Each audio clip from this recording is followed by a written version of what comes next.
बिस्मिल्लाहिर्रहमानिर्रहीम। अस्सलामु अलैकुम स्टूडेंट्स। उम्मीद करता हूँ कि आप सब लोग खैरियत से होंगे और खुश होंगे। तो बच्चों, जनरल मैथमेटिक्स क्लास 9 और इसके मॉडल पेपर के एमसीक्यूज़ की वीडियो बच्चों अपलोड हमने पहले ही कर दी थी और हमें उम्मीद है कि वो वीडियो आप लोगों ने लाजमी देखी होगी और ये एमसीक्यूज़ आपको समझ भी आ गए होंगे। अब बच्चों, इसका जो है सेक्शन बी, जो शार्ट के क्वेश्चंस हैं आज की इस वीडियो में, वो आपसे डिस्कस किए जाएंगे। तो सारे के क्वेश्चन को ध्यान से और एक एक करके आपने लाजमी तौर पर समझना है। तो बच्चों, सबसे पहला जो क्वेश्चन है वो कि out of his total income Hamza spend 20% on house rent and 70% of the rest on household expenditure. If he saved rupees 1800, what is his total income? कि हमज़ा की जो टोटल इनकम है उसमें से 20% घर का रेंट होता है और 70% जो है वो बाकी घर के जो अखराजात हैं वो होते हैं, और वो इसके बावजूद 1800 रुपया बचाता है, तो उसकी टोटल इनकम कितनी होगी। तो बहुत आसान सा सवाल है, ध्यान से बच्चों आपने इसको समझना है। अब बच्चों, जो सवाल में डाटा गिवन है कि वो रेंट उसका जो है वो 20% है, हाउस एक्सपेंडिचर 70% है और सेविंग जो है वो 1800 है। तो टोटल इनकम हमने मालूम करनी है। तो अब इसका जो सलूशन है वो काफ़ी आसान है बच्चों। इसका जो सलूशन है इसको आपने समझना है। अच्छा, तो अब हम एक कहते हैं जी टोटल इनकम, ठीक है। टोटल इनकम जो है उसकी हम ये हमारे पास हो गई एक्स की इक्वल, ठीक है। और अब उसका जो हाउस रेंट है, ठीक है। अब यहाँ से आपका जो सवाल है असल वो शुरू होता है। हाउस जो रेंट है अब वो है 20% ऑफ एक्स, ठीक है ना, कि टोटल इनकम में से वो 20% हाउस रेंट दे रहा है। तो अब ये जो परसेंटेज होती है, आपने कैलकुलेटर में 20 डिवाइडेड 100 लिखना है, तो ये आपके पास आ जाएगा 0.20, ठीक है। 0.20 आपके पास आ जाएगा। और जो परसेंटेज होती है, याद रखिएगा ये 1/100 हम इसकी जगह लिखते हैं। तो 20 की यहाँ पर जो परसेंटेज है इसकी जगह आप 1/100 लिखते हैं, तो ये आपके पास 20/100 बन जाता है, ठीक है। तो आपने अब ये जो काम है ये सारा कैलकुलेटर में करना है, ठीक है। 20%, अगर आपको परसेंटेज डायरेक्ट जो है कैलकुलेटर से मालूम करनी नहीं आती तो आपने 20 को 100 से डिवाइड करवाना है। जब 20 100 से डिवाइड होगा तो ये आपके पास जो है अब जो 20% ऑफ एक्स है ये आ जाएगा 0.20 ऑफ एक्स। अब टोटल इनकम में से इतना उसने हाउस रेंट दे दिया है, ठीक है। अब जब इतना उसने हाउस रेंट दे दिया है तो रिमेनिंग उसके पास कितना बचा, ठीक है। तो आपने यहाँ पे रिमेनिंग भी लिखना है। रिमेनिंग जो है वो उसके पास जो बचा वो 80, ठीक है, जो उसके पास है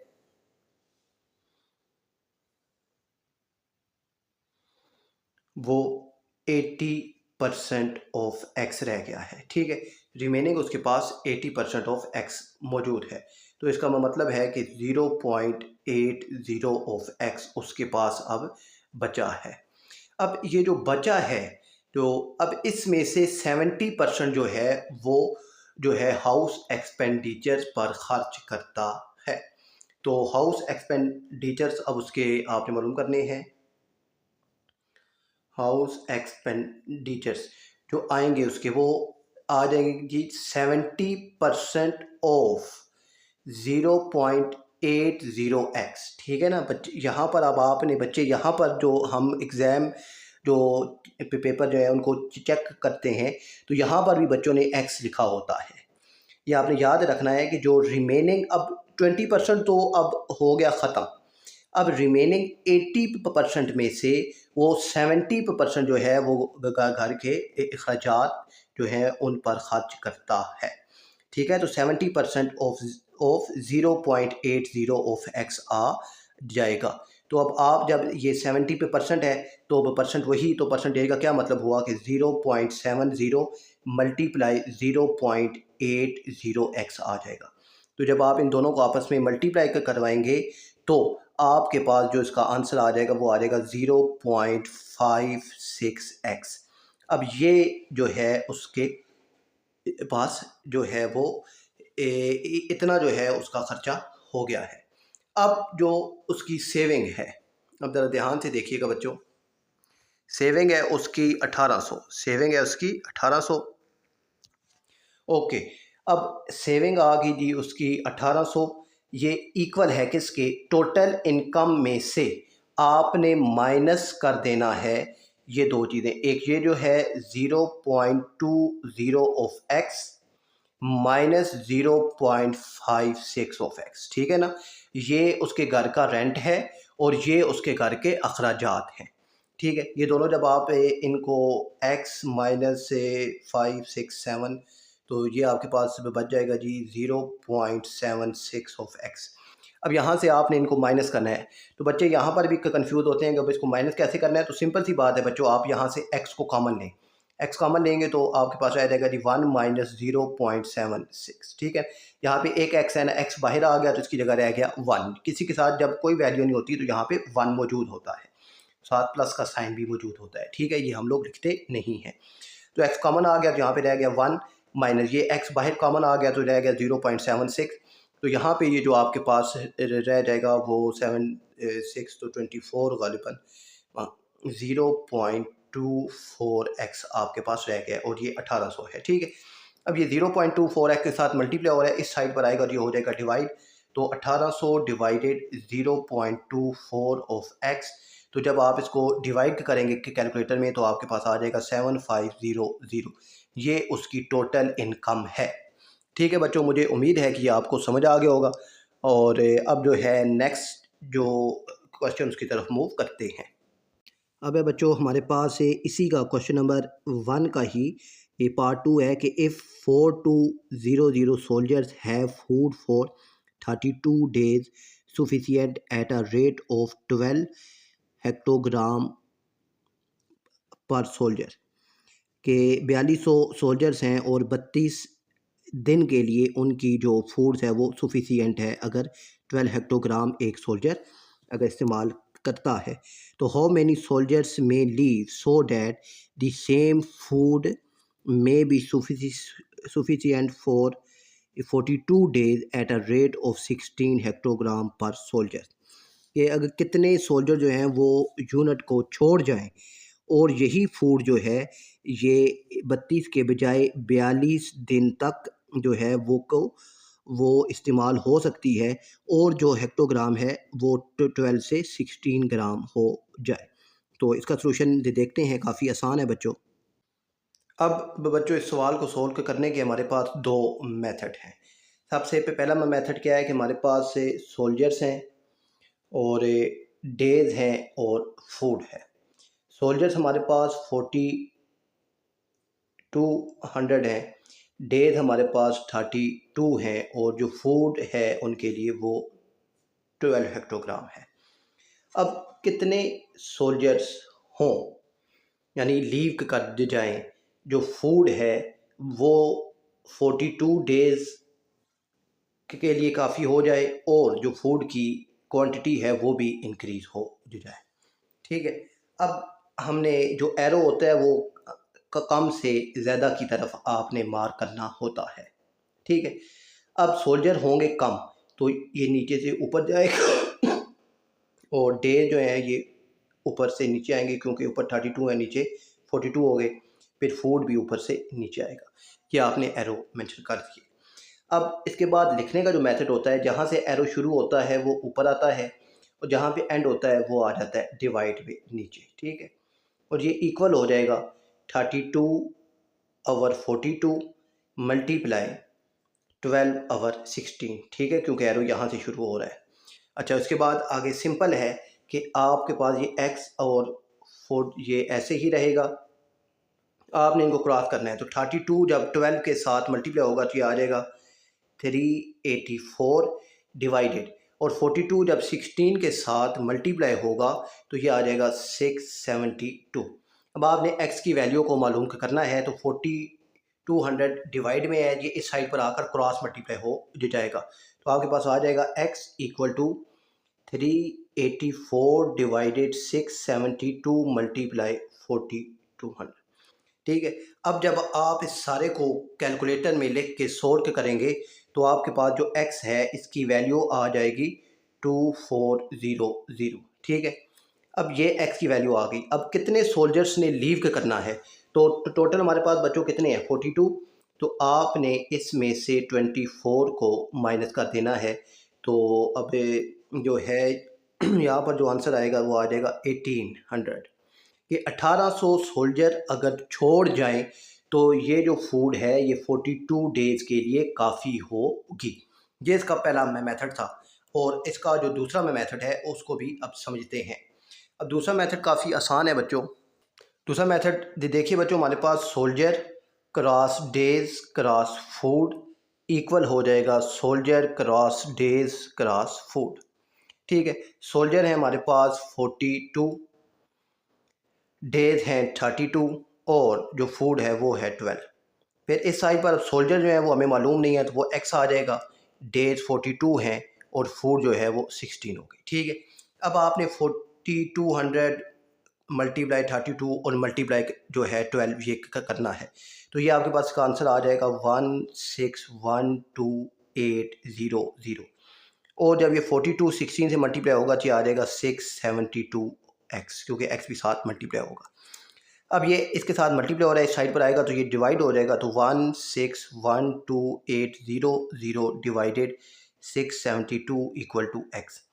तो अब जब आप इसको डिवाइड करेंगे तो x का जो आंसर है वो आपके पास आ जाएगा 2400। अब x का आंसर ये आ गया। उसके बाद ये वाला ही स्टेप आपने दोबारा का करना होगा। ठीक है। जो स्टेप हमने अभी ऊपर किया था ये वाला। ठीक है। तो आपके पास इसका आंसर आ जाएगा। मुझे उम्मीद है कि बच्चों ये दोनों मेथड से आपको ये सवाल समझ आ गया होगा। अब मूव करते हैं नेक्स्ट क्वेश्चन की जानिब। अब दूसरा है बच्चों हमारे पास कि an amount of rupees 4 lakh left, कि 4 लाख ये जो अमाउंट है वो लेफ़्ट है एज आ इनहेरिटेंस, यानी विरासत में जो है वो 4 लाख जो है वो अमाउंट है। इज़ टू बी डिस्ट्रीब्यूट, इसको डिस्ट्रीब्यूट करना है अमंग्स अ विडो, एक विडो यानी बेवा में, और 4 डाटर्स और 4 बेटियों में। तो अब ये इस तरह का सवाल कैसे सोल्व होता है कि जिसमें जो विरासत है इनहेरिटेंस है उसको में कैसे डिस्ट्रीब्यूट किया जाता है, तो उसको भी समझते हैं। अब बच्चों टोटल जो अमाउंट है वो है 4 लाख रुपए। अब ये एक बेवा में और 4 बेटियों में डिस्ट्रीब्यूट करनी है। तो जो होती है विडोज़, इसका जो शेयर होता है वो होता है 1/8। ठीक है, याद रखिएगा। और जो डाटर्स हैं इनका शेयर होता है बेटे के मुकाबले में 1, और जो सन होता है उसका शेयर होता है 2। ठीक है। अभी हमारे पास सन है नहीं, तो अभी जो डाटर है इसमें डिस्ट्रीब्यूट होगा। तो सबसे पहले जितनी भी अमाउंट होती है वो जो है बेवा उसमें डिस्ट्रीब्यूट की जाती है। तो अब जो उसकी विडोज है उसको जो शेयर में मिलेगा वो 1/8 मल्टीप्लाई 4 लाख। ठीक है। तो 1/8 मल्टीप्लाई 4 लाख जब आप करेंगे तो आपके पास इसकी जो अमाउंट बनेगी वो बनेगी 50,000। अब जो रिमेनिंग अमाउंट है, अब रिमेनिंग अमाउंट 2 3 4 5, अब जो रिमेनिंग अमाउंट है वो आपके पास से बचेगी जी 3,50,000। अब ये वाली अमाउंट जो उसकी बेटियां हैं उनमें डिस्ट्रीब्यूट होगी। ठीक है। तो अब बेटियों में ये अमाउंट डिस्ट्रीब्यूट करनी है। तो अब बेटा होता तो फिर सवाल को सोल्व करने का मेथड और होता। ठीक है ना। तो अभी से बेटियां हैं तो सिंपल जो हर एक बेटी को में मिलेगा ईच डॉटर शेयर। ठीक है। ईच जो डाटर है उसको कितना मिलेगा कि आपने सिंपल 3,50,000 को 4 से डिवाइड कर देना है। तो आपके पास जो अमाउंट आएगी वो आएगी 87,500। ठीक है। तो अब हर एक बेटी को इतना हिस्सा मिलेगा। तो ये सवाल आसान है। अगर बेटा भी होता है, ठीक है ना, अगर उसके 2 डॉटर्स हैं और 2 सन थे उसके, तो और एक बेबेवा है, तो बेबेवा के लिए यही काम होता। तो अब जो 2 बेटे हैं और जो बेटियां हैं, तो उसके लिए आपके पास जो रेशो बनती, ठीक है ना, वो रेशो 1 कि 2 बेटे और 2 बेटियां हैं। फिर आपने यहाँ पे मालूम करना होता, ठीक है, सम ऑफ रेशो, ठीक है, सम ऑफ रेशो 2 4 5 6, तो वो आ जाती 6। अब बेटे का जो शेयर है, बेटे का जो शेयर आपने मालूम करना है, वो आता जी, बेटे की जो रेशो है वो डिवाइडेड टोटल रेशो, ठीक है, और मल्टीप्लाई जो अमाउंट रह गई है, ठीक है। फिर आप इसको सोल्व करते तो एक भी बेटे का हिस्सा आपके पास निकल कर आ जाता, मगर अभी बेटा है नहीं, तो हमारे पास ये जो सोल्यूशन है ये नहीं करना हमने, सिर्फ ये है यहाँ तक हमारे क्वेश्चन का सोल्यूशन हो गया है। अब इसका जो दूसरा पार्ट है उसको देखते हैं। तो इसका जो दूसरा पार्ट है, calculate the amount of zakat on 10 tola gold है और 50 तोला सिल्वर यानी चांदी है। If the rate of gold, और जो गोल्ड का रेट है वो 2 लाख है पर तोला, यानी एक तोले की कीमत 2 लाख है, और जो सिल्वर है तो एक तोले सिल्वर की कीमत है 2500। तो अब आपने कैलकुलेट करनी है ज़कात। तो अब ज़कात जो है वो कैसे कैलकुलेट होती है, बहुत अहम सवाल है, लाजमी आपने इसको समझना है। अब बच्चों हमारे पास जो है गोल्ड वो है 10 तोला, तो एक तोले की कीमत है 2 लाख, तो 2 लाख को जब हमने 10 से मल्टीप्लाई किया तो ये हमारे पास बन गया 20 लाख, ठीक है। और जो सिल्वर है वो है 50 तोला, तो एक तोला सिल्वर की कीमत है 2500, तो जब 2500 को 50 से मल्टीप्लाई किया तो ये हमारे पास बन गया 1,25,000। फिर हमारे पास जो टोटल अमाउंट है, तो इन दोनों को हमने आपस में ऐड किया तो ये हमारे पास बन गया 21,25,000। अब हमने इसकी ज़कात निकालनी है। तो बच्चों अब जो ज़कात होती है वो होती है 2.5%, ठीक है। तो अच्छा, जब भी इस तरह का सवाल आए ना तो परसेंटेज को आपने जो है, अब 2.5 जो परसेंटेज है, मैंने पहले भी आपको बताया इसका मतलब होता है 100, तो जब आप इसको 100 से डिवाइड करेंगे तो आपके पास बनेगा 0.025, ये आपके पास आ गया।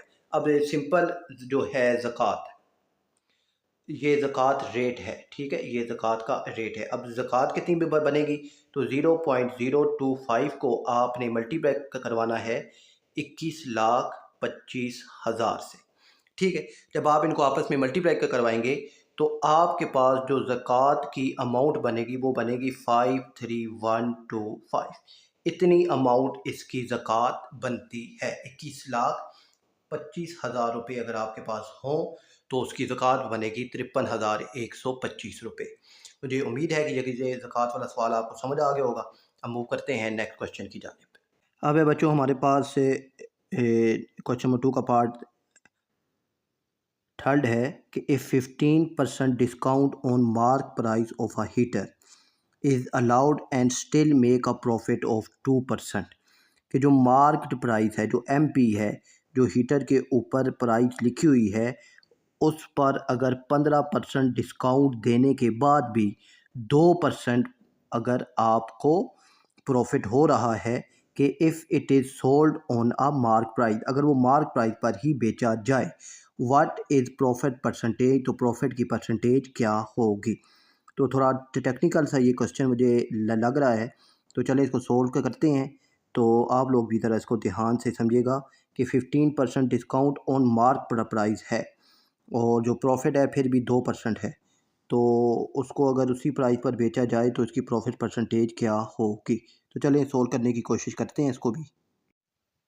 अच्छा बच्चों, अब जो डाटा है हमारे पास क्वेश्चन नंबर 2 के पार्ट 3 का, कि डिस्काउंट है 15% ऑन एमपी यानी जो मार्क प्राइस है, और प्रॉफिट फिर भी अगर इस प्राइस पर बेचा जाए, ठीक है ना, जो मार्क प्राइस है जो ऊपर लिखी हुई है उसमें 15% डिस्काउंट दिया जाए तो फिर भी 2% प्रॉफिट दुकानदार को होता है।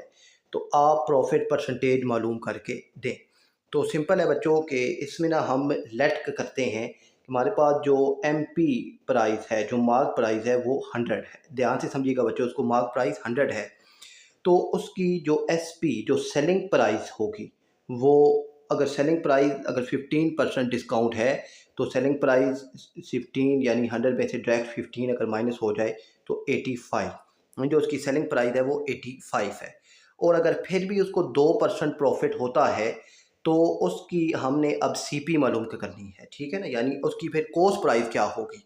तो कॉस्ट प्राइस मालूम करने का सिंपल सा फार्मूला है कि हमारे पास एसपी इक्वल होता है सीपी और 1 प्लस प्रॉफिट, ठीक है, 1 प्लस प्रॉफिट। अच्छा, अब जो सीपी है वो हमने मालूम करना है। तो एसपी हमारे पास 85 है और सीपी मालूम करना है 1 प्लस प्रॉफिट। अब प्रॉफिट कितना है, 2% है, तो 2% मतलब 200, 2 को 100 से जब आप डिवाइड करें तो ये आएगा 0.02, ठीक है, तो यहाँ आ जाएगा 0.02। तो ये जब आपस में ऐड होंगे तो 85 इक्वल टू सी पी और ये आपस में ऐड होकर 1.02 हो जाएगा। अब हमने सी पी मालूम करना है तो 1.02 85 के साथ डिवाइड हो जाएगा, ठीक है। तो जब ये डिवाइड होगा तो हमारे पास जो सी पी है वो आ जाएगा जी 85 डिवाइडेड 1.02। तो ये 85 को जब आप 1.02 पे डिवाइड के करते हैं तो ये ऑलमोस्ट आ जाएगा आपके पास 83.33। अब ये आपने इसकी जो सीपी है वो मालूम कर ली है। अब जब सीपी मालूम हो गई है तो अब सिंपल हमने अब ये मालूम करना है कि उसका प्रॉफिट कितना है, ठीक है। अब उसका प्रॉफिट कितना है तो प्रॉफिट अब मालूम करते हैं। तो अब जो प्रॉफिट हुआ है इसको वो मार्क प्राइस माइनस जो आपका है सीपी। तो अब मार्क प्राइस जो है वो 100 है और माइनस जो सीपी है वो 83.33 है। तो आप जब इन दोनों को आपस में माइनस 100 माइनस 83.33 तो ये आपके पास बनेगा 16.67। इतना उसको प्रॉफिट हुआ है, ठीक है। अब जब इतना उसको प्रॉफिट हुआ है तो अब आपने प्रॉफिट परसेंटेज मालूम करनी है, ठीक है, प्रॉफिट परसेंटेज। तो प्रॉफिट परसेंटेज का फार्मूला बच्चों आपको मालूम है कि वो सिंपल होता है प्रॉफिट डिवाइडेड जो है सीपी मल्टीप्लाई 100, ठीक है। अब जो प्रॉफिट है वो है 16.67 और जो सीपी है वो है जी आपके पास से 83.33 मल्टीप्लाई 100। तो ये मल्टीप्लाई 100 होगा तो सिंपल जब आपने इस सारे को डायरेक्ट कैलकुलेटर में लिखना है, ठीक है, डायरेक्ट जब सारा आप कैलकुलेटर में लिखेंगे तो आपके पास जो प्रॉफिट है वो 20% आ जाएगा। मुझे उम्मीद है कि ये क्वेश्चन आपको समझ आ गया होगा। थोड़ा सा लेंथी है मगर है आसान, ठीक है। तो इसकी प्रैक्टिस आपने लाजमी करनी है। अब इसका जो पार्ट 2 है उसको देखते हैं। अच्छा, अब बच्चों जो पार्ट 2 है कि mister Akram got a truck on lease for 5 year through a bank. कि जो मिस्टर अकरम है उन्होंने रिलीज पे 5 साल के लिए एक जो ट्रक है वो बैंक से लिया है। The price of truck is rupees 20 lakh. तो जो ट्रक की प्राइस है वो 20 लाख है। He paid 20% of price as down payment. उसने जो डाउन पेमेंट एडवांस उनको दिए वो 20% दिए। फाइंड मार्कअप, आपने मार्कअप मालूम के करना है ऑन दी बैलेंस, जो बैलेंस रह गया है amount at the rate of 17%। 17% के हिसाब से अब आपने उसका मार्कअप मालूम करना है। तो चलें इसको भी सोल्व करते हैं, आसान सा सवाल है। अब बच्चों हमारे पास जो ट्रक की प्राइस है वो है 20 लाख। डाउन पेमेंट उसने दी 20%। तो 20% का मतलब है बच्चों के 20 डिवाइडेड 100 तो ये आ जाएगा 0.2। और उस पर जो मार्क आपका रेट है वो है 17%। तो 17% मतलब है 0.17, ठीक है। आप 100 से डिवाइड करके इसको देख सकते हैं। अच्छा, अब हमने जो है मार्कअप का इतना रेट है तो अब जो मार्कअप अमाउंट है, ठीक है, वो हमने मालूम करनी है। तो सिंपल है बच्चों कि उसने 20% एडवांस दे दिया है।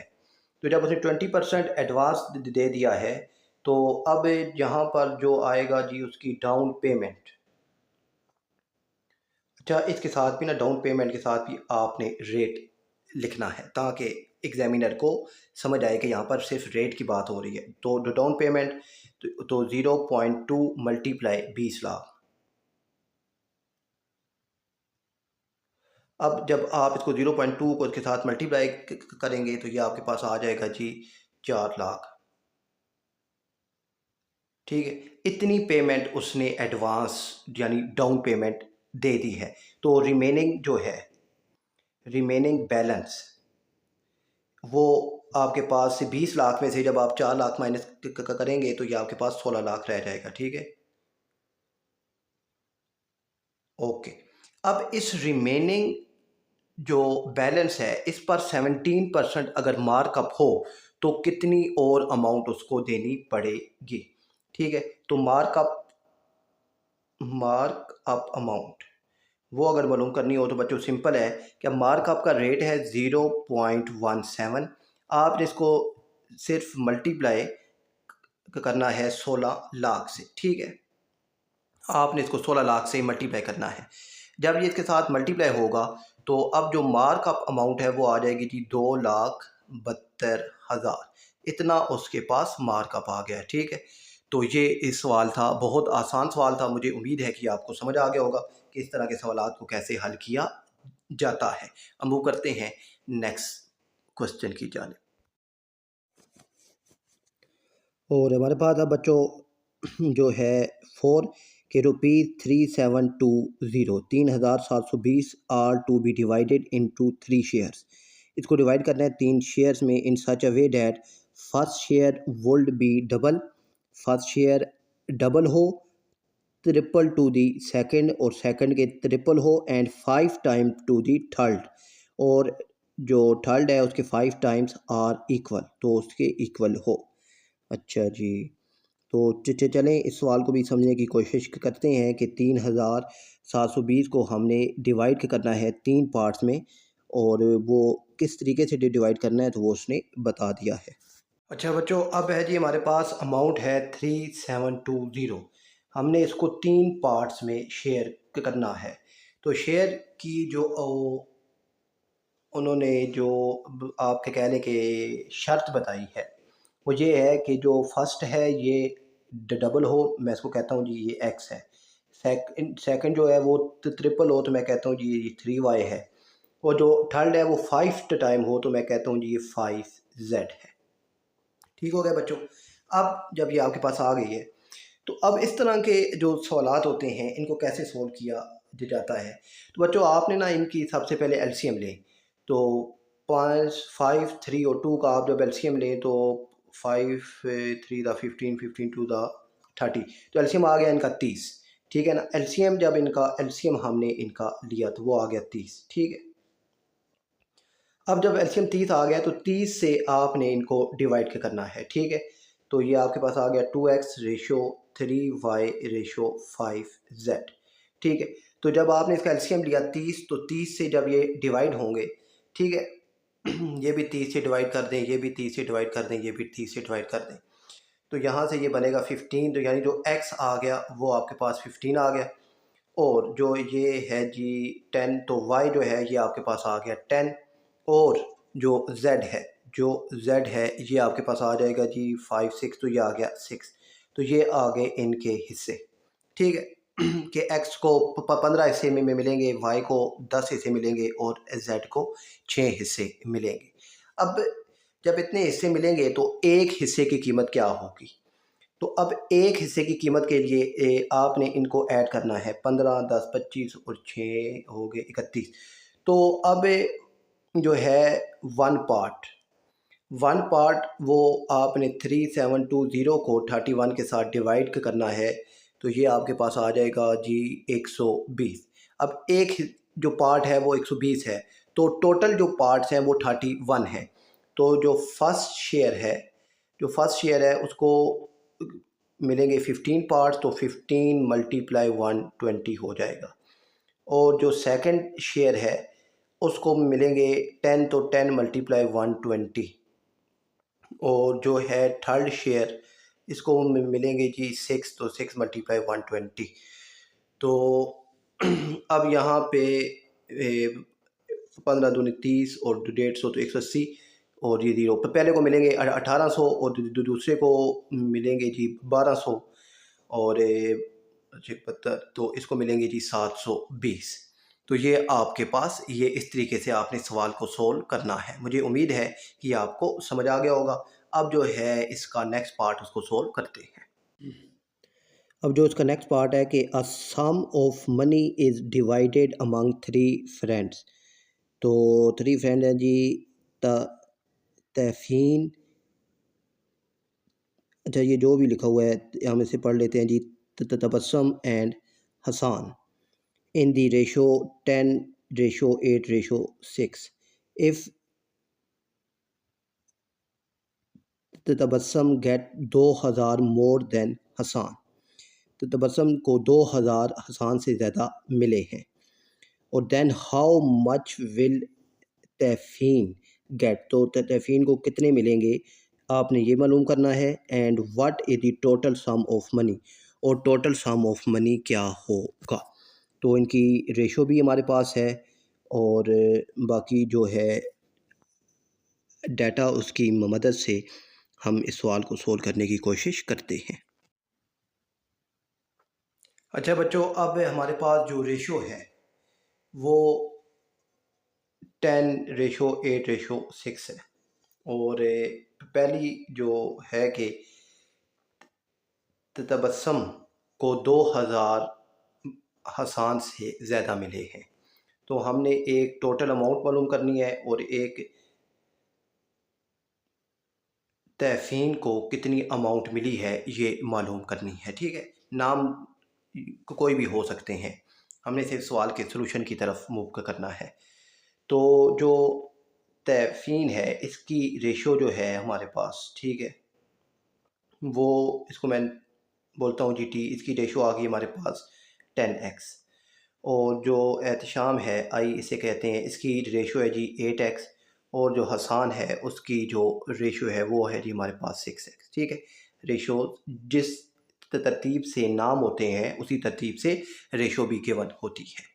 ठीक है, अब हमारा जो सवाल का सलूशन है वो इस लाइन पर डिपेंड कर रहा है। एहतशाम को 2000 हसान से ज़्यादा मिले हैं, तो अब एहतशाम की जो रेशो है वो है 8x। ठीक है ये, और हसान की है, तो इसमें से 6x अगर माइनस हो तो इन 2000 रुपये बनते हैं। ठीक है ना, कि एहतशाम जो तबस्सुम है उसको 2000 ज़्यादा मिले हैं। सवाल को समझिएगा, किससे? हसान से। तो अगर तबस्सुम की अमाउंट में से हसान की अमाउंट को निकाल दिया जाए तो पीछे 2000 बचते हैं। ठीक है, यही असल इस सवाल का पॉइंट है। तो 8 में से 6 माइनस होंगे तो 2x, और ये आ गया जी आपके पास 2000। 2 को डिवाइड करें तो x की वैल्यू आ गई आपके पास 1000। ठीक हो गया। अब x की वैल्यू 1000 आ गई, तो तहफ़ीन की अमाउंट भी मालूम करनी है। तो तहफ़ीन को कितनी पैसे में मिलेंगे, तो वो 10 मल्टीप्लाई x है 1000। तो जो t यानी तहफ़ीन है, अब नाम इतने मुश्किल से हैं, तो उसको मिल गई जी 10 मल्टीप्लाई 1000। तो इसकी अमाउंट आ गई जी कितनी, उसको मिल गई 10,000 रुपये उसको मिलेंगे। और तबस्सुम जो है आई, इसको मिलेंगे 8 मल्टीप्लाई 1000, तो ये आ गया जी 8000। और हसान को मिलेंगे जी 6 मल्टीप्लाई 1000, तो ये आपके पास आ जाएगा जी 6000। और दूसरी चीज़ हमने टोटल अमाउंट मालूम करनी है, तो टोटल आप इन सब को अगर ऐड कर दें, ठीक है, टोटल अमाउंट आप इन सब को ऐड कर लें तो 10 और 8 18, 18 और 6 24, तो 24,000 टोटल अमाउंट है। मुझे उम्मीद है कि ये सवाल आपको समझ आ गया होगा। इस तरह के जो सवाल होते हैं वो, उनका जो सलूशन होता है वो एक लाइन में होता है, बस वो लाइन आपने एग्ज़ाम में समझनी होती है। वो लाइन जब आपको समझ आ जाए तो बाकी सलूशन सारा यही होता है। हम मूव करते हैं नेक्स्ट क्वेश्चन की जानिब। और अच्छा 5 है बच्चों नेक्स्ट, के find compound profit on rupees 600 for 4 year at 6% per annum. आपने कंपाउंड प्रॉफिट मालूम करना है, ये 600 का अमाउंट है और 4 साल के लिए है, और 6% पर एनम यानी सालाना जो है वो 6% है। तो अब कंपाउंड प्रॉफिट कैसे मालूम होता है तो उसको भी समझ लेते हैं। अच्छा बच्चों, अब हमारे पास जो प्रिंसिपल अमाउंट है वो है 600, और जो रेट है वो है 6% पर एनम, और जो एन है, एन से मुराद ईयर्स होते हैं। ठीक है, जो ईयर्स हैं वो 4 साल है। अच्छा, अब ना हमने मालूम क्या करना है कि उसको कंपाउंड प्रॉफिट कितना होगा, ठीक है। कंपाउंड प्रॉफिट कितना होगा। अच्छा, एक होता है सिंपल प्रॉफिट, ठीक है, एक होता है कंपाउंड प्रॉफिट। सिंपल प्रॉफिट ये होता है कि बस अब 4 साल के बाद इस रेट के हिसाब से आपने मुझे पैसे दे देने हैं। मगर एक होता है कंपाउंड प्रॉफिट। कंपाउंड प्रॉफिट, अब ये देखिए कि एक है जी, ये 600 है, ठीक है, और 600 का जो पर अगर प्रॉफिट हुआ है प्लस सपोज 60 रुपये, तो अब अगले साल जो प्रॉफिट होगा वो 600 पर नहीं होगा, बल्कि वो 660 रुपये पर आपने प्रॉफिट निकालना होगा। फिर अब 60 रुपये हो गया तो ये हो जाएगा जी 720। फिर उससे अगले साल फिर आपने 720 रुपये, यानी ये अब 660 है तो ये 720 नहीं, सपोज 721 रुपये हो गए, ठीक है। बात समझिएगा कि सिंपल प्रॉफिट होता है कि बस आपको हर साल 60 रुपये मिलेंगे। मगर कंपाउंड प्रॉफिट में ये होता है कि जो प्रॉफिट हुआ है वो भी अमाउंट में ऐड हो जाएगा, ठीक है। अमाउंट फिर अब 660 पर सपोज उसे 61 रुपीज़ हुए, तो अगले साल 721 रुपये पर प्रॉफिट होगा, ठीक है। यानी जो प्रॉफिट होता है वो भी ऐड होता चला जाता है। ये होता है कंपाउंड प्रॉफिट। अब हमने कंपाउंड प्रॉफिट मालूम करना है, तो कंपाउंड प्रॉफिट मालूम करते हैं। तो कंपाउंड प्रॉफिट है जी हमारे पास है। अब ना हमारे पास जो कंपाउंड अमाउंट मालूम करनी हो तो एक सिंपल सा फार्मूला होता है कि ए इक्वल टू प्रिंसिपल अमाउंट और 1 + r और इनकी पावर होती है n, ठीक है। अब प्रिंसिपल अमाउंट हमारे पास है 600, 1 + r से मुराद है रेट। रेट कितना है, 6% है, तो 100 से डिवाइड होगा तो 0.06 आ जाएगा। तो 0.06, और जो एन है, एन से मुराद है ईयर। ईयर कितने हैं, 4, तो यहाँ पे आ जाएगा 600, और ये जो है जब ऐड होगा तो ये 1.06 की पावर 4। अब आपने 1.06 की पावर 4 कैलकुलेटर में जब आप लेंगे तो ये आपके पास आ जाएगी जी, आपके पास है 1.263, 1.263 आपके पास आ जाएगी। फिर आपने जस्ट इनको आपस में मल्टीप्लाई करना है, तो आपके पास ये आ जाएगा 757.5। ये आपके पास अमाउंट आ गई है।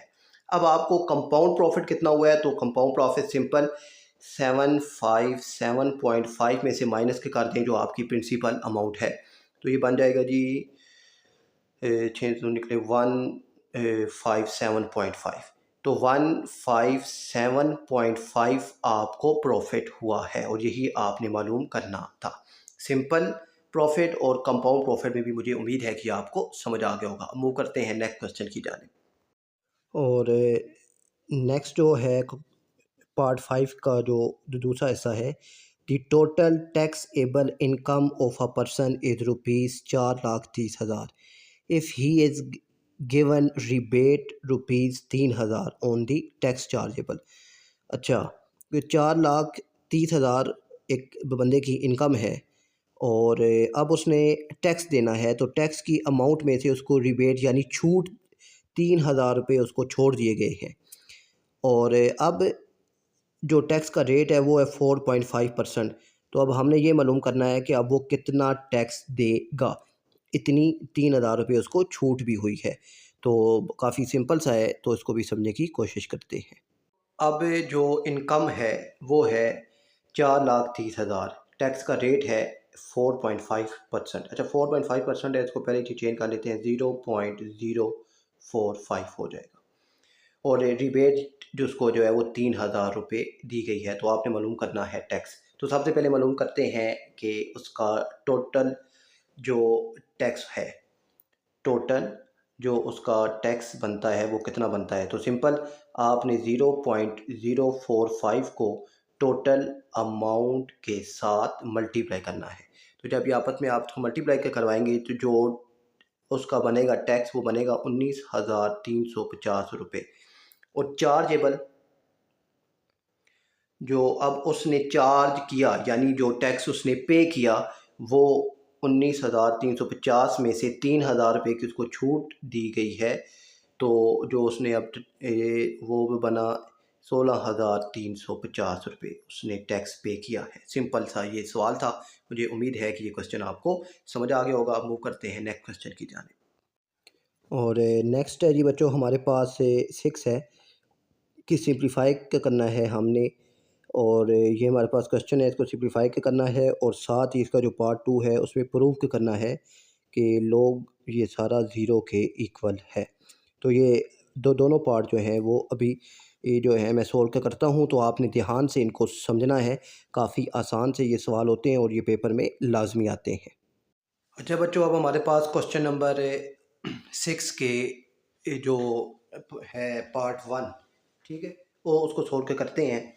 तो बच्चों सिंपल है कि अब यहाँ देखिए कि ये इसकी पावर है 4, तो 4 जब अंदर मल्टीप्लाई इसको करवाते हैं तो देखिए 2 की पावर 4 हमारे पास हो जाएगा 16, और ए की पावर हो जाएगी हमारे पास 4, और बी की पावर अब देखिए तो पावर आपस में मल्टीप्लाई होती हैं, 3 4 का ये हमारे पास हो गया 12 मल्टीप्लाई। यहाँ देखिए ये 6 का स्क्वायर आ जाएगा जी 36, ए की पावर हो जाएगी 2 2 ज़ा 4, तो ए की पावर 4 और बी की पावर हो जाएगी 2 डिवाइडेड बाय नीचे। तो नीचे भी हम लोग यही काम करते हैं कि इनको आपस में मल्टीप्लाई करवा देते हैं, ठीक है। ये आपस में जब मल्टीप्लाई होंगे तो 16 4 ज़ा 64 हो जाएगा। और अब यहाँ ये देखिए ए की पावर 3 है और यहाँ ए की पावर 1 है, तो पावर आपस में ऐड हो जाती है, ठीक है। पावर के ऊपर पावर हो तो ये आपस में मल्टीप्लाई होती है, और जब बेस सेम हो तो पावर आपस में ऐड होती हैं। ये 2 पॉइंट याद रखिएगा कि पावर के साथ जब पावर हो तो वो पावर आपस में मल्टीप्लाई हो जाती हैं, और जब बेस सेम हो तो पावर आपस में ऐड होती हैं। 3 और 1 ये हो जाएगा जी आपके पास ए की पावर 4, और बी की पावर यहाँ पर है जी 1 और ये 2, तो ये बी की पावर हो जाएगी 3। अब ऊपर 16 और 36 को आपने आपस में मल्टीप्लाई करवाना है, तो 16 मल्टीप्लाई 36 ये आपके पास बनेगा जी 576, और पावर है वही काम, ए की पावर 4 और ए की पावर 4, तो ये हो जाएगी ए की पावर 8, बी की पावर 12 और 2 इंटू बी की पावर हो गई आपके पास 14 डिवाइडेड 64, ए की पावर 4 और बी की पावर 3। अब आपने इनको आपस में जो है 576 डिवाइडेड 64 होगा तो ये आ जाएगा 9, और ए की पावर, अब ए की पावर ऊपर 8 है, ये +4 जब नीचे से ऊपर जाएगा तो ये हो जाएगा -4, और बी की पावर है 14, ये +3 जब नीचे से ऊपर जाएगा ये हो जाएगा -3, तो ये आ जाएगा जी आपके पास 9, ए 4 और बी 14 और 3 11। तो ये आपने इसको सिंप्लीफाई कर लिया है। तो इस तरीके से आपने इसको सोल्व करना है। और इसी का बच्चों जो अब दूसरा पार्ट है लोग वाला, उसको देखते हैं और उसको समझते हैं कि वो क्या है। तो log a square over b c plus log b square over c a plus log c square over a b equal to 0 है। अब यहाँ पर ना बच्चों, अब इसको कैसे सोल्व किया जा सकता है, तो सिंपल है कि हमारे बच्चों हमारे पास ये देखिए कि हमारे पास अगर ये लिखा हो लोग ए प्लस लोग बी और प्लस लोग सी, तो हम इनको एक ही लोग के अंदर जब लिखते हैं तो जब ये प्लस हो रहे हैं तो ये आपस में मल्टीप्लाई हो जाते हैं, ठीक है। जब ये आपस में मल्टीप्लाई हो जाते हैं तो यही काम है कि यहाँ पर ये आपस में ऐड हो रहे हैं। तो अब हमने, अगर मैं इनको एक ही लोग के अंदर लिखूं तो log a square over b सी, ठीक है, मल्टीप्लाई हो जाएगा G B square over c A, और ये भी मल्टीप्लाई हो जाएगा सी स्क्र अवर ए बी, ठीक हो गया। आप इस तरीके से इसको जो है आपने इस लिख लिया। अब मैं इनको आपस में मल्टीप्लाई करवा देता हूँ। ए ऊपर वाले आपस में मल्टीप्लाई होकर आ जाएगा जी ए स्क्र बी स्क्र और सी स्क्र, नीचे वाले आप देखिए तो बी और ये भी बी, तो बी से मल्टीप्लाई होगा तो बी स्क्र, सी से मल्टीप्लाई होगा तो सी स्क्र, और ए से मल्टीप्लाई होगा तो ए स्क्र, ये सारे आपस में मल्टीप्लाई हो गए। अब ऊपर नीचे सेम हैं तो ये आपस में हो जाएंगे कैंसिल, तो आपके पास आ जाएगा जी log 1। log 1 जो होता है वो 0 के इक्वल होता है। तो यही हमने प्रूव करना था, ये हमने इसको प्रूव कर लिया है। मुझे उम्मीद है कि क्वेश्चन नंबर 6 के दोनों पार्ट आपको समझ आ गए होंगे।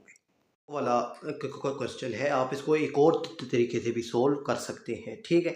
वो अगर आप ये देखें कि log ए स्क्र है, तो अगर मैं दोनों के साथ अगर log लिखूं log ए स्क्र, तो ये डिवाइड में हो तो ये माइनस हो जाता है, ठीक है ना। मल्टीप्लाई में हो तो प्लस होते हैं, डिवाइड में हो तो माइनस होते हैं।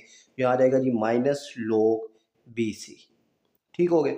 फिर यहाँ पर ये प्लस log B स्क्वायर और माइनस log CA, फिर प्लस log C स्क्वायर और माइनस log AB, ठीक हो गया बच्चों। अच्छा, अब यहाँ पर ये और log का एक और रूल है कि पावर आ जाती है शुरू में, तो आप अगर पावर को शुरू में ले आए तो ये बन जाएगा 2 log A। अब ये दोनों आपस में मल्टीप्लाई हो रहे हैं, तो इन दोनों के साथ जब log आएगा तो दरमियान में साइन आ जाएगा प्लस का, मगर बाहर माइनस है तो इस माइनस की वजह से प्लस जो है वो माइनस हो जाएगा, ठीक है, याद रखिएगा। यानी यहाँ पे माइनस है तो इन दोनों के साथ अगर आप log लिखें तो log B plus log C आएगा, ठीक है। ये इस तरीके से आपने इसको लिखना है, मगर फिर जब ब्रैकेट ओपन होगी तो माइनस जो है इस प्लस को भी माइनस कर देगा, तो हम जो है डायरेक्ट यहाँ पे माइनस लिखते हैं, ठीक है, माइनस log B और माइनस log C, ठीक है, याद रखिएगा। प्लस यहाँ पे पावर शुरू में आ जाएगी तो 2 log B और फिर माइनस log C और माइनस log A, ठीक है। फिर यहाँ पे ये पे पावर भी शुरू में आ जाएगी तो ये आ जाएगा जी प्लस 2 log C और इनके साथ आ जाएगा जी minus log A minus log B, ठीक है ना। याद रखिएगा कि ये मल्टीप्लाई हो रहे हैं, इनके दरमियान साइन आता प्लस का ही है, मगर बाहर माइनस है तो बाहर माइनस की वजह से ये माइनस हो गया है, ठीक है। अब जो सेम है उनको एक जगह लिख लेते हैं। ये देखें, ये भी log A है और ये भी log A है और ये भी log A है, इनको एक साथ लिखें अगर तो 2 log A, फिर ये आ गया जी माइनस log A और ये भी है माइनस log A, ठीक है। और जो B वाले हैं उनको एक साथ अगर आप लिखते हैं तो ये B वाला है और इसके बाद जी ये B वाला है और ये B वाला है, ठीक है। इन तीनों को एक साथ अगर लिखें तो सबसे ये प्लस वाला इसको पहले लिखते हैं 2 log B minus log B minus log B, ठीक हो गया। इसके बाद जो C वाले हैं, C वालों के ऊपर मैं निशान लगाता हूँ, ये C वाला है, ये C वाला है और ये C वाला है, ठीक है। तो अब इनको लिखते हैं तो ये आ गया जी यहाँ पे 2 log C, ये अब ये वाला लिखेंगे माइनस log C और अब ये वाला लिखते हैं जी माइनस log C। अब यहाँ पर आप ध्यान से देखिए, ये माइनस माइनस प्लस 1 और 1 2 प्लस 2 माइनस 2 ये सारे कैंसिल, तो ये भी 2 ये भी आपस में कैंसिल हो जाएंगे, ये भी सारे आपस में कैंसिल, तो जवाब क्या आ जाएगा 0 आ जाएगा। इस तरीके से भी आप इसको सोल्व कर सकते हैं। तो और जो मैं मेथड आपको इजी लगता है आप उस तरीके से इसको हल कर सकते हैं, क्योंकि ये log वाला क्वेश्चन पेपर में लाजमी आता है। अच्छा, इसके बाद है जी बच्चों हमारे पास से क्वेश्चन नंबर 7 है कि insert 3 arithmetic mean between 3 and 31। 3 और 31 के दरमियान 3 अर्थमेटिक मीन ऐड करने हैं। और इसका जो दूसरा पार्ट है कि find 21st term of a GP where 5th term is. जो 5th टर्म है वो 243 हमें दे दी गई है और जो कॉमन रेशो है वो भी दे दिया गया है और वो 3 है।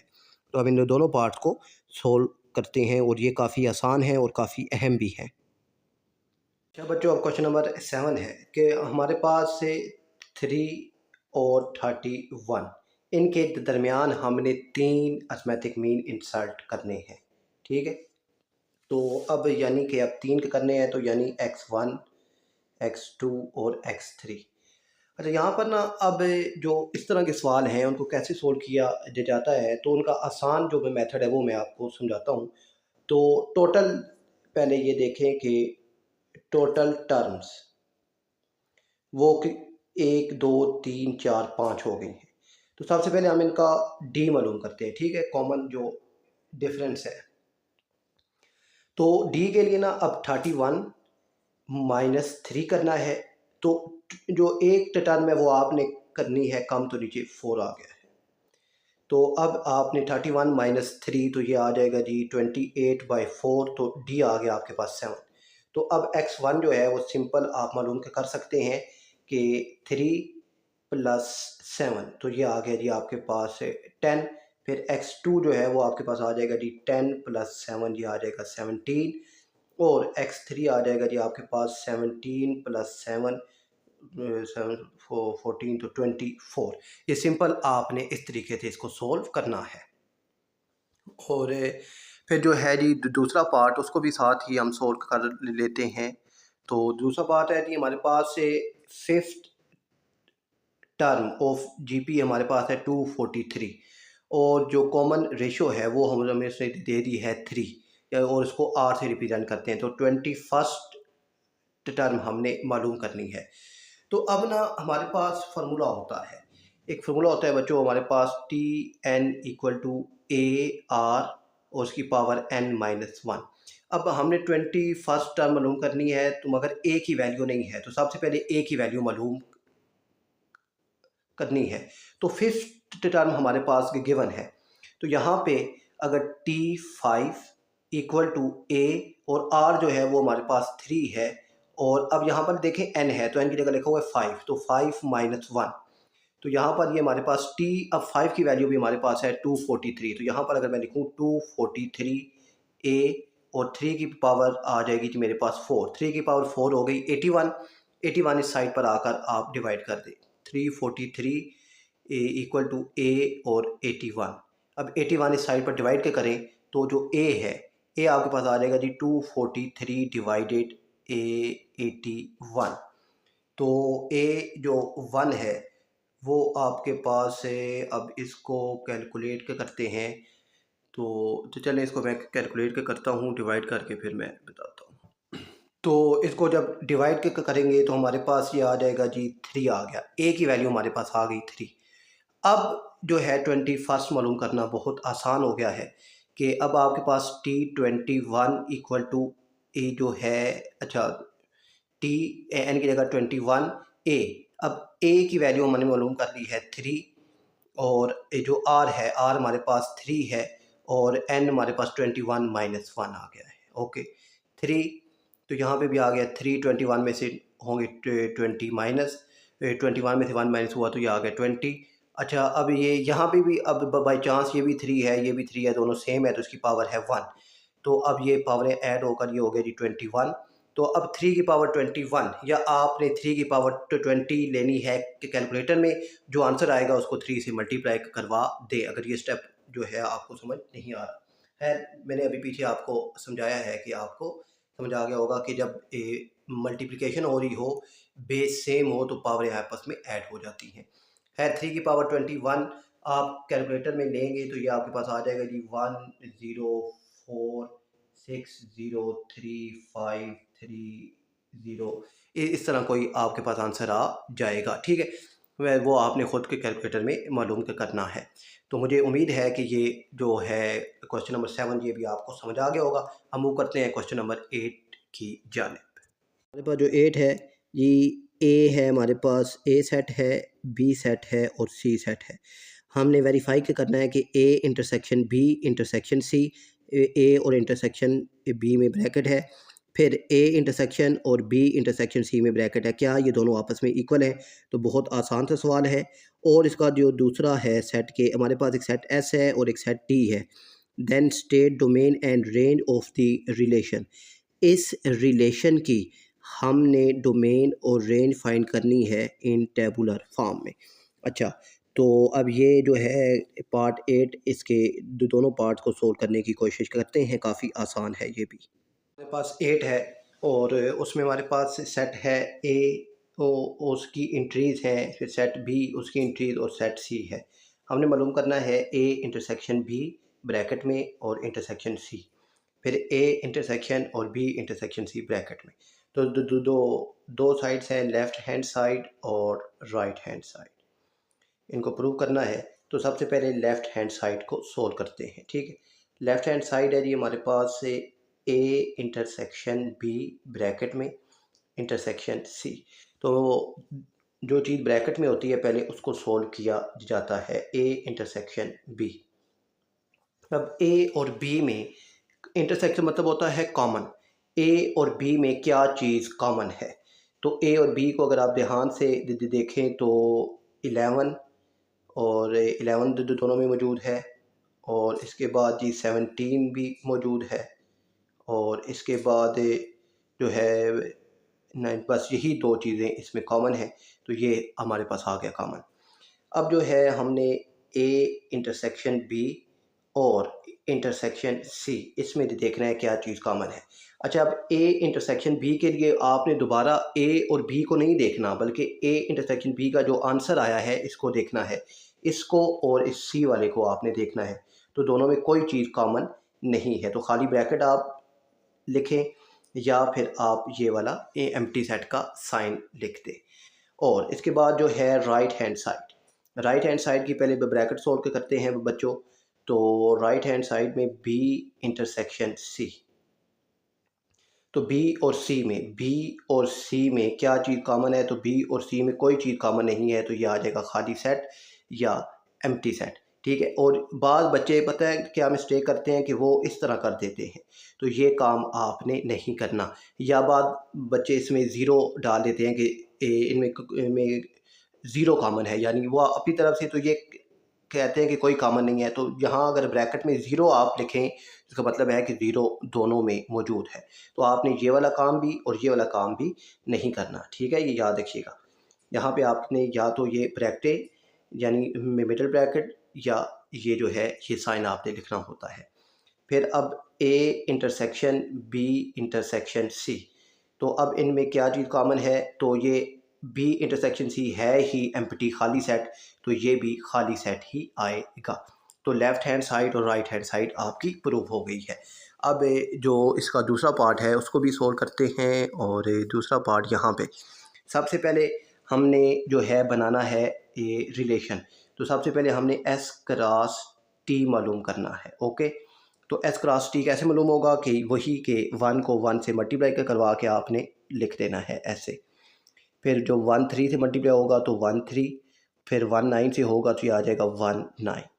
ठीक है, इसके बाद अब 2 मल्टीप्लाई होगा तो यहाँ आ जाएगा 2 1, फिर 2 3 और 2 9। ठीक है ना, यानी अब ये 1 पहले इन तीनों के साथ मल्टीप्लाई होकर ये आ गया, फिर 2 इन तीनों के साथ मल्टीप्लाई होकर यहाँ आ जाएगा, फिर 4 इन तीनों के साथ मल्टीप्लाई होगा तो 4 1 और 4 3 और 4 9, और उसके बाद 8 आएगा जी 8 1, फिर 8 3 और 8 9।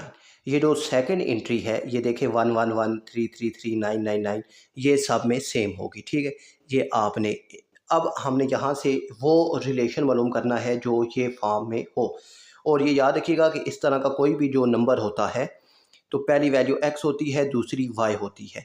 तो अब इस रिलेशन का क्या मतलब है, पहले इसको आपने समझना है। इस रिलेशन का ये मतलब है कि आपकी दूसरी एंट्री y अगर x को 2 से मल्टीप्लाई आपने करवाया जाए, x को 2 से मल्टीप्लाई करवाया जाए, तो जो है तब भी y जो है वो बड़ा हो, तब भी y बड़ा हो, यानी दूसरी वैल्यू बड़ी हो x के डबल से भी।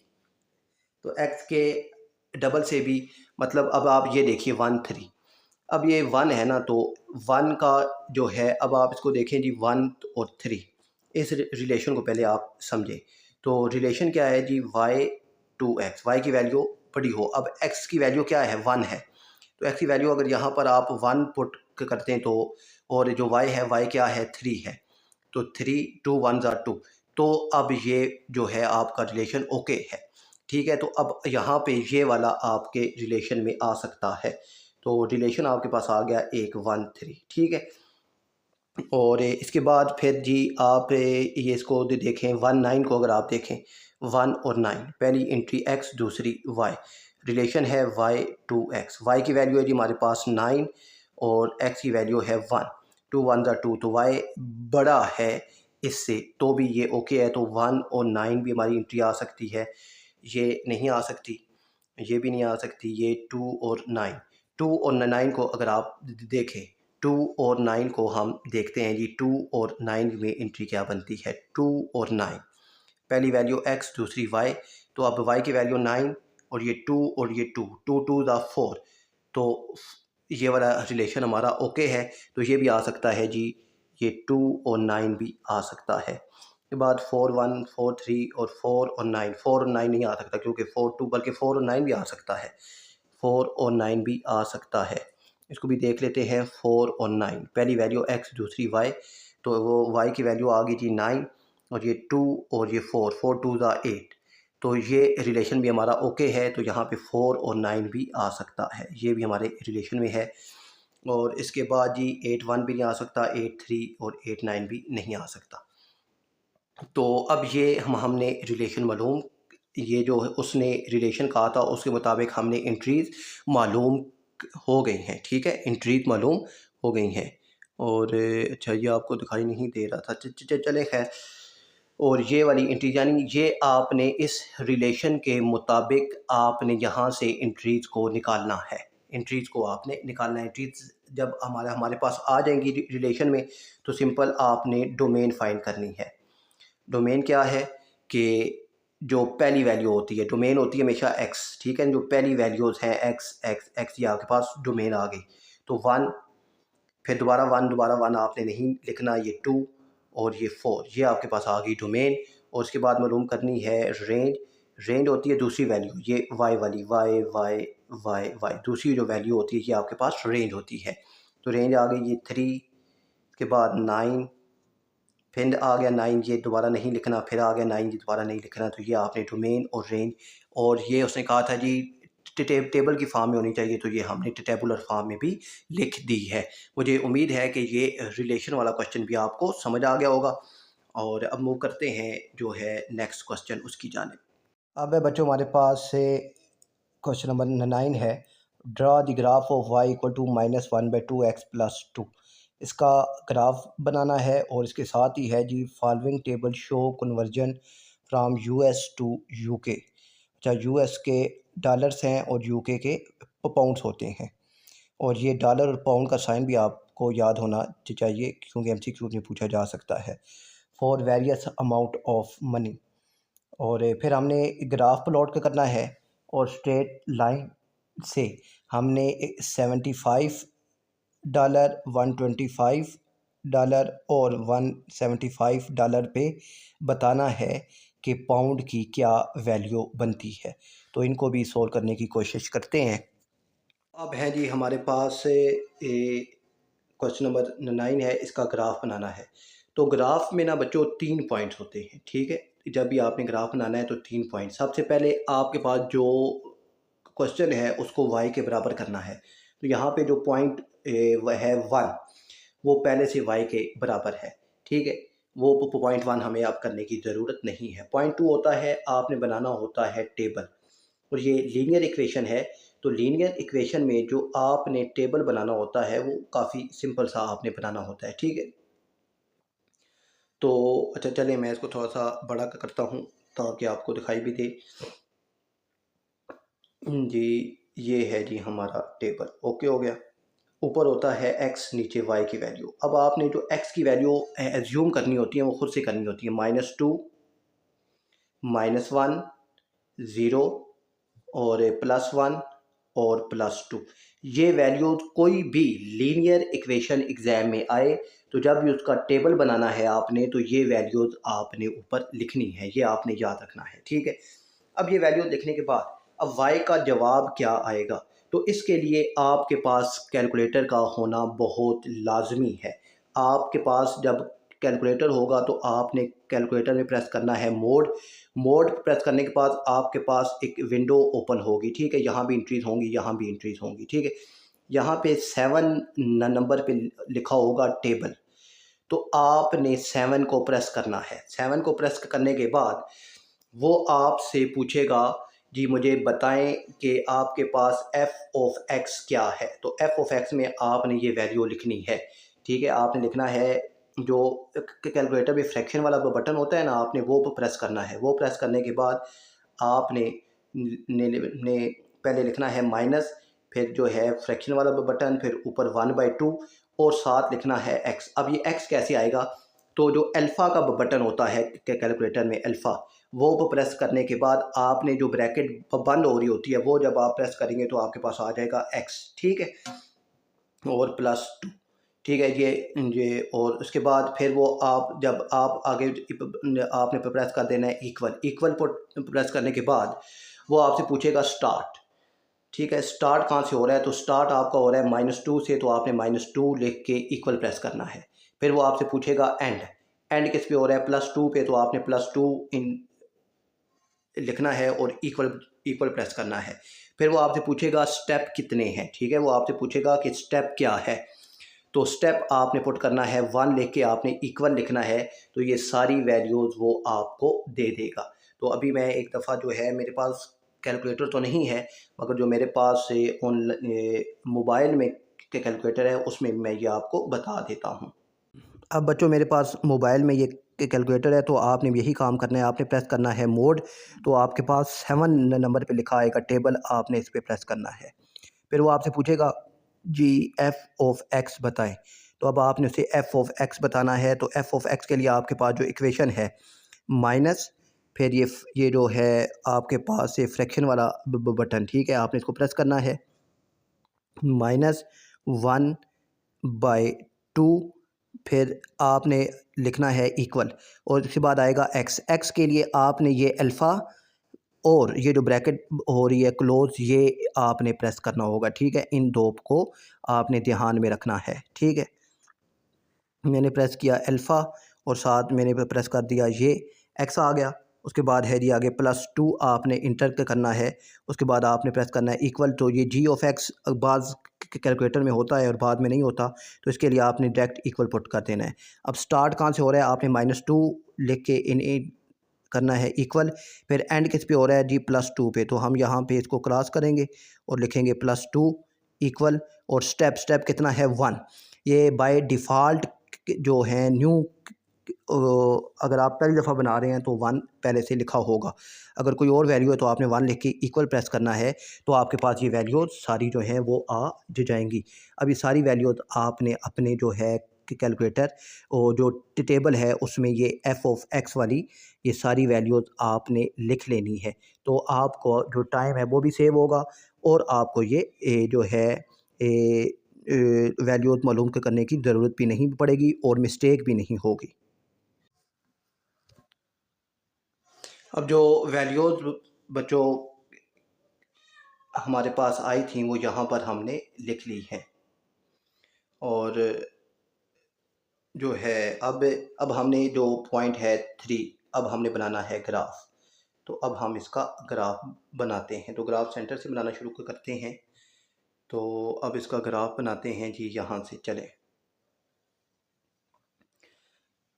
ये होता है जी हमारे पास एक्स पॉजिटिव यहाँ पे होता है और यहाँ पे एक्स नेगेटिव होता है, यहाँ पे वाई पॉजिटिव होता है और यहाँ पे वाई नेगेटिव होता है। ठीक है बच्चों, और ये यहाँ पे चलें, अब आपको दिखाई दे रहा होगा। अच्छा, अब जो है हमारे पास अब हमारे पास जो एक्स की एंट्रीज हैं यहाँ पे, ये अगर आपको पेपर में ग्राफ दिया जाए तो आपके में जो ग्राफ के जो खाने होते हैं, ठीक है, इन खानों को आपने एक हिसाब से गिनती करना है कि 0 के बाद अगर आपने 3 खाने छोड़कर अगर 1 लिखा है तो फिर 3 खाने छोड़ के ही आपने 2 लिखना है। ठीक है, फिर इस साइड पर भी आपने वही काम करना होगा। ठीक है, तो मैं थोड़े पॉइंट जो हैं वो बड़े करता हूँ। यहाँ पे मैं कहता हूँ जी मेरे पास 1 है, और यहाँ पे मैं कहता हूँ जी 2 है। यहाँ पे ये है जी मेरे पास -1 है, और यहाँ पे है जी मेरे पास -2। अब इसके लिए आपने और एक्स के पॉइंट तो यही रहेंगे। वाई के पॉइंट के लिए बच्चों आपने ये देखना है कि वाई की सबसे बड़ी वैल्यू क्या है। ये 3 है, ये 5/2। 5/2 का मतलब होता है जी 2.5, ये 3/2 का मतलब है जी 1.5। तो अब सबसे बड़ी वैल्यू 3 है, तो अब आपने 3 के हिसाब से पॉइंट मार्क करने हैं। यहाँ पे आ गया जी 1, यहाँ पे आ गया 2, और यहाँ पे आ गया ये 3। फिर माइनस में भी आपने वही काम करना है। यहाँ पे आ गया जी -1, यहाँ पे -2, और यहाँ पे -3। खैर माइनस वाली कोई वैल्यू भी नहीं है, अगर हो तो फिर आपने इस तरीके से मार्क करना है। अब देखें जी -2 पे आंसर आ रहा है 3। ये यहाँ से अब ना ये पॉइंट जो मार्क करना होता है, यहाँ से आपने सीधा स्ट्रेट आना है, अब यहाँ से आपने अब सीधा स्ट्रेट जाना है। तो यहाँ पर ये पॉइंट आपस में क्रॉस करेंगे, ये वो आपका पॉइंट बनता है। ठीक है, ये पॉइंट आपने पेपर में मार्क नहीं करने, मैंने समझाने के लिए सिर्फ आपको ये मार्क किया है। ठीक है, ये पॉइंट आ गया जी, यहाँ पे मेरे पास आ गया ये 3 आ गया, ये -2 पे पॉइंट 3 आ गया। फिर -1 पे आ रहा है जी 2.5, -1 पे 2.5 गालिबन ये यहाँ पे बनेगा। ओके हो गया, 0 पे बना है। अब x की वैल्यू 0 है, ख़त्म हो गया। तो इसका मतलब क्या है कि अब ये जो पॉइंट है y का पॉइंट है 2, तो ये y के ऊपर ही ये पॉइंट आएगा, ठीक है। इसके बाद +1 पे है जी 1.5। ये अच्छा इस तरह जो फ्रैक्शन में आएगा ना, तो आप इसको पॉइंट में चेंज करना है। 1.5 आ रहा है जी यहाँ पे, और फिर जो है 2 पे आ रहा है 1, वो आ रहा है यहाँ पे। फिर इसके बाद आपने इन पॉइंट्स को आपने स्केल के साथ मार्क करना है, तो ये आपका ग्राफ बन जाएगा इस तरीके से, ठीक है बच्चों। मुझे उम्मीद है कि ये ग्राफ आपको समझ आ गया होगा। और अब जो है दूसरा, उसको सोल्व करते हैं और उसका ग्राफ बनाने की कोशिश करते हैं। तो दूसरा पॉइंट ये है जी, चलें इसका ग्राफ बनाते हैं। और ग्राफ जो है वो बिल्कुल स्ट्रेट होना चाहिए, ताकि जो वैल्यूज़ हैं वो ठीक आएँ। चलें जी बनाते हैं। ये आ गया, और यहाँ से हम इसको इस तरफ कर लेते हैं, ठीक है। ये हमारा आ गया x और ये आ गया y। x एक्सिस पे हम जो है, अब ये दो वैल्यूज़ हैं, तो आप जो है हम ये जो है पाउंड और एक है डॉलर, जो डॉलर हैं हम उन्हें रखते हैं x एक्सिस पे, और जो हैं पाउंड इन्हें रखते हैं y एक्सिस पे, ठीक है। ये आपकी अपनी मर्ज़ी होती है। तो यहाँ पे मैं कहता हूँ जी मेरे पास 0 है, और अब ये जा रहा है 164 तक, तो मैं 50-50 का गैप देता हूँ जी। यहाँ पे मेरे पास 50 आ गया, और यहाँ पे आ गया जी 100, और यहाँ पे आ गया जी मेरे पास 150, और यहाँ पे आ जाएगा जी मेरे पास ये 200। ओके हो गया बच्चों। और पाउंड को भी हम 50-50 का गैप दे देते हैं जी। यहाँ भी ये हमारे पास आ गया 50, और यहाँ पे आ जाएगा जी 100, और यहाँ पे आ जाएगा जी 150, और यहाँ पे आ जाएगा जी मेरे पास 200। अब यहाँ पर ये देखिए जी, जब अच्छा यहाँ पे ना हमारे पास ये हैं, यहाँ पे बेशक आप एक्स के साथ मेंशन कर दें कि ये डॉलर हैं, और वाई के साथ मेंशन कर दें कि यहाँ पर ये जो हैं ये पाउंड्स हैं। ओके हो गया। डॉलर जो है मेरे पास 50 हो, तो पाउंड की वैल्यू 41 है। डॉलर अगर 50 है तो पाउंड की वैल्यू 41 है, तो मैं कहता हूँ जी यहाँ पे है मेरे पास 41, ये यहाँ पे। ओके हो गया। अब ये जब आप ग्राफ पे बनाएंगे, तो आपके जो पॉइंट है वो बिल्कुल एग्जैक्टली आएंगे, ठीक है ना। आपने ये ग्राफ में आपने ये मेंशन करना है जी मेरे पास जो 5 डॉट है वो, उसके बाद 50 है, तो फिर 5 डॉट के बाद आपका 100 आ जाएगा, ठीक है। 5 जो छोटे बॉक्स होते हैं, ठीक है ना। एक ग्राफ पेपर में एक बड़ा बॉक्स होता है, इस बड़े बॉक्स के अंदर छोटे छोटे 10 बॉक्स होते हैं, ठीक है। आपने और इसके बाद जो है जी, ये इसके बाद जो डॉलर है वो 100 हो, तो पाउंड की वैल्यू आती है 82। ये 100 हो तो 82 आती है जी गालिबन कहाँ पे, यहाँ पे मैं कहता हूँ जी 82 है। ओके हो गया। फिर 150 पे है जी 123, 150 पे 123, ये जी ये यहाँ पे मैं कहता हूँ जी बनता है। ओके हो गया जी। 200 पे है जी 164, 200 पे 164 है, 150 से थोड़ा सा और ये ऊपर जाएगा तो 164 हो जाएगा। फिर अब यहाँ से आपने इसको, ये जो है पॉइंट आपने इसको मार्क कर देना है, ठीक है। यहाँ से ये आपकी स्ट्रेट लाइन आ गई है। अब आपने बताना है जी $75 पे पाउंड की कितनी बनती है, तो 75 ये यहाँ पे है, तो आपने यहाँ से सीधा ऊपर, फिर यहाँ से आपने इसको यहाँ से इस साइड पर लेकर आना है।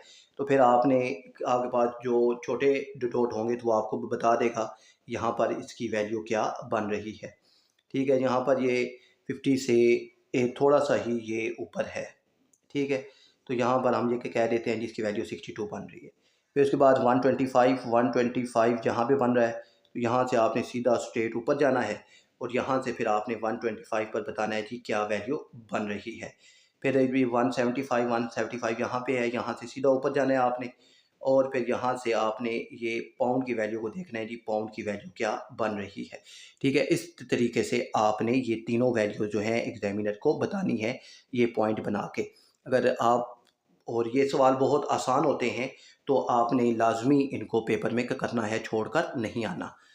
और अब देखते हैं जी नेक्स्ट है जी बच्चों हमारे पास। अब नेक्स्ट बच्चों हमारे पास सेक्शन सी है, तो ये इंशाल्लाह नेक्स्ट वीडियो में सोल्व करके आपको इसके बारे में समझाएंगे कि इनको कैसे सोल्व किया जाता है। तो आपने इस वीडियो को लाजमी जो है वो लाइक और शेयर भी करना है और चैनल को सब्सक्राइब भी करना है। अपना फ़ीडबैक लाजमी दिया करें ताकि जो है हमें फिर और मज़ीद शौक़ से हम लोग आपके लिए वीडियो बनाएं। अपना ख्याल रखिएगा। अल्लाह हाफ़िज़।